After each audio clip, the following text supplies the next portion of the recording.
할렐루야. 사랑하는 대강의 가족 여러분, 오늘 하루도 하나님의 말씀과 동행하는 삶이 되길 소망합니다. 오늘 함께 나눌 하나님의 말씀은 마가복음 6장 45절에서 46절 말씀입니다. 예수께서 즉시 제자들을 재촉하사 자기가 무리를 보내는 동안에 배 타고 앞서 건너편 벳세다로 가게 하시고 무리를 작별하신 후에 기도하러 산으로 가시니라. 아멘. 보리떡 5개와 물고기 2마리로 많은 무리를 먹이셨던 기적이 있고 난 직후 예수님은 서둘러 제자들을 배에 태워 떠나보내십니다.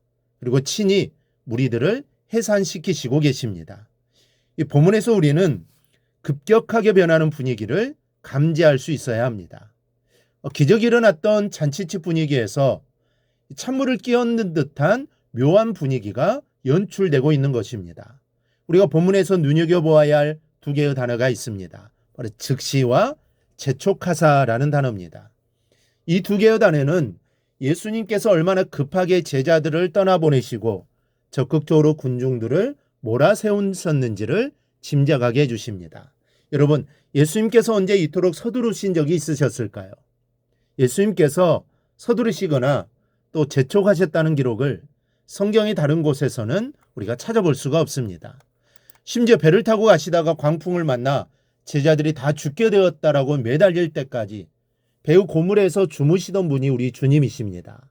성경 다른 곳에서는 예수님의 조급함이나 서두름은 없었습니다. 그런데 오늘은 아주 급하게 서두르고 계신 모습이 역력히 드러납니다. 이것은 그때의 상황이 아주 급박했음을 말해주는 겁니다.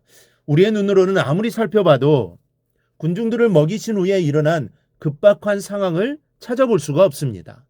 누가 잡으러 오는 것도 아니고 천재지변이 일어난 것도 아닙니다. 그런데 예수님은 서두르고 계십니다. 이것이 바로 예수님과 우리의 시각차이입니다. 당시 그 자리에 있었던 제자들도 왜 예수님께서 이러시는지 이해하지 못했을 겁니다. 그러나 예수님께서는 그 자리에 위기가 느껴지셨습니다. 예수님께서 보시기에는 그때의 상황이 아주 위험한 상황이었던 것이죠. 도대체 무엇이 그렇게 위기 상황이었을까요? 먼저 예수님이 잘못 이해되고 있었습니다. 이 마가복음은 예수님이 서둘러 군중들을 해산시키시고 그 자리를 떠나려 하신 이유를 밝히고 있지 않습니다. 그런데 같은 내용을 기록한 요한복음 6장을 보면 그 이유를 말해줍니다. 그 사람들이 예수께서 행하신 이 표적을 보고 말하되 이는 참으로 세상에 오실 그 선지자라 하더라. 그러므로 예수께서 그들이 와서 자기를 억지로 붙들어 임금으로 삼으려는 줄 아시고 다시 혼자 산으로 떠나가시니라.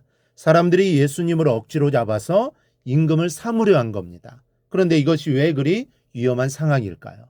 이것이 예수님을 바로 알고 임금을 삼으려는 움직임이었다면 좋은 일입니다. 그러나 사람들이 예수님을 오해하면서 임금을 삼으려 하니 문제입니다. 예수님을 메시아로 생각하긴 했지만 인간들의 궁극적인 구원자로 한 것이 아니라 정치적인 성격의 메시아요, 지도자로 받아들인 겁니다. 그리고 군중들의 감정이 잔뜩 고조되어 있었습니다. 예수님이 원하시지 않더라도 억지로라도 예수님을 왕으로 삼으려는 흥분이 일어나고 있었던 것이죠. 갈릴리는 혁명의 온상입니다.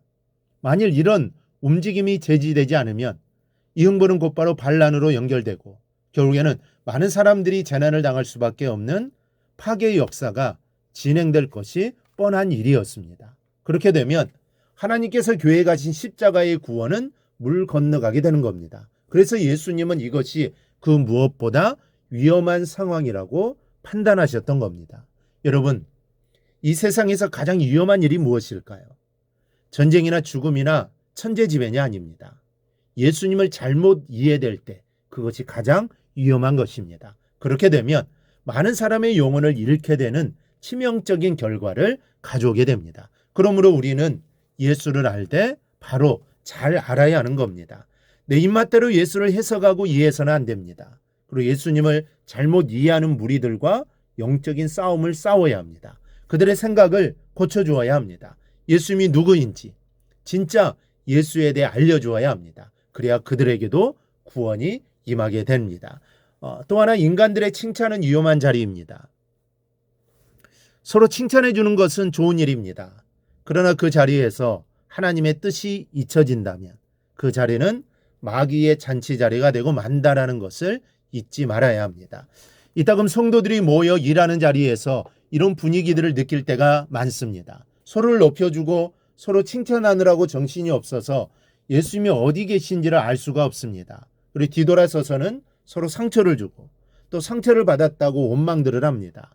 여러분, 사실 이빨림으로 칭찬하는 것은 아무 유익이 없습니다. 가만히 그 속을 들여다보면 남을 칭찬하면서 나를 높이려는 의도가 감추어져 있을 때가 참 많습니다. 이런 칭찬보다는 오히려 그를 위해 하나님께 감사하고 기도해 주는 것이 100번 유익한 일입니다. 예수님조차도 자신을 칭송하는 자리를 기뻐하지 않으셨다라는 것을 여러분 기억하시기 바랍니다. 칭찬받는 자리가 내게는 가장 위험한 자리라는 것도 여러분 잊지 말아야 합니다. 내가 가장 넘어지기 쉬운 자리가 바로 사람이 나를 높이는 자리입니다. 사람보다 하나님께서 나를 높여주시는 것을 여러분 기뻐하십시오. 그리고 무엇이 가장 위험한 상황이라는 것도 영적으로 느낄 수 있는 성숙한 신앙인들이 되시기를 바랍니다. 그래야 늘 하나님을 높이고 늘 하나님께만 영광 돌려드리는 삶을 살아가기를 주님의 이름으로 축원합니다. 오늘 묵상한 말씀을 굳게 잡고 삶으로 실천하며 살아내는 대강의 모든 성도들이 되기를 축복합니다.